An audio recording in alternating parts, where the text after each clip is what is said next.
Hello, my name is Stephen Edwards and welcome to this week's video blog. We are going to be talking about the reports that I sent to you last Friday and Monday about comparing your clinic with the EEP community.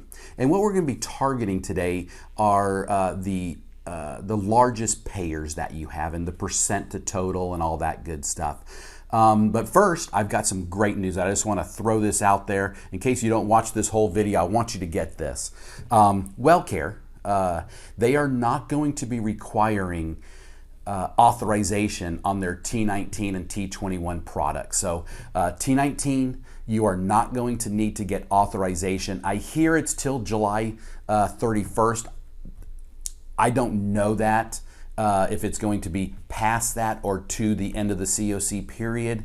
But as of right now, WellCare, they changed their mind on the EIS services. So if you're an early steps provider providing early intervention, you are not going to have to get authorization like unlike they told you first that you would have to get for EI.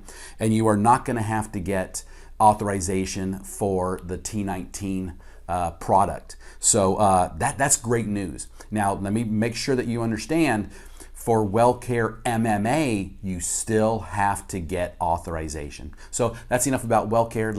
Well, actually, we're going to be talking about WellCare in the first observation that I made in looking at all the largest payers. One thing I noticed, because I get to take a look at EEP as a community, is when WellCare is your largest payer, your average session takes a hit. The average per session was $61 for the EEP community. When WellCare was your biggest payer, it was always lower than that.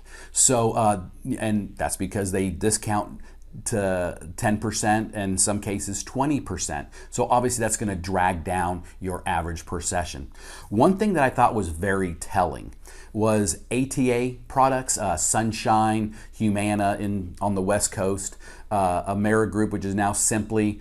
They were not the leading payer for any EEP client.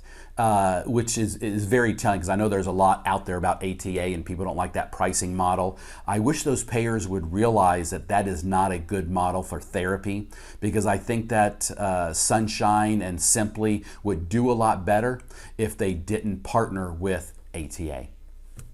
So let's talk about T19. T19, the clients that their biggest payer was CMS Title 19, which is now obviously administered through WellCare, that they're going to pay 100% on. Their average per session was strong.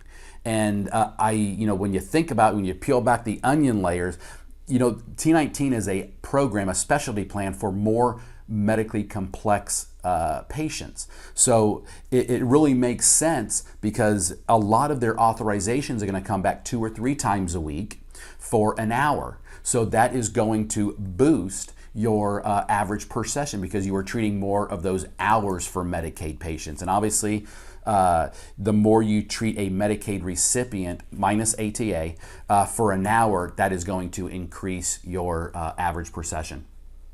So let's talk about the EEP clients that have commercial carriers as their leading payer. At first glance, it looks a little bit lower. In some cases, it was $7, $8, $9 less than our average. But when you peel back that onion layer, most clinics in the state of Florida and EEP clients, when they treat a commercial patient, they're treating that commercial patient for a half an hour. So their average per session is going to be lower, but they have more sessions. So they're actually making more money. It equates to more money, but it also equates to a lower average session. So hopefully that gives you some insight, because I always preach, get your common carrier base up, Blue Cross Blue Shield, TRICARE, United Healthcare, and that will help out your average per session. I put the largest payer percent to total because I think that's important. I think that you need to diversify. There's some people that are 100% T19, which is not really a bad thing. If you were 100% WellCare or 100% ATA, that would be an issue, not a really good business move. But my goal in putting that there is for you to see who your largest payer is, what percent, and do you need to diversify and get in network with some other products, being commercial carriers or MMA products.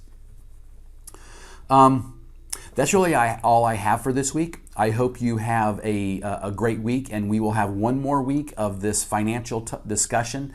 Hopefully this gives you some insight and you can look at those reports and say, yes, this is what I need to do, and help plan for this year that we're in, 2019. Have a great day, and thank you for watching our video.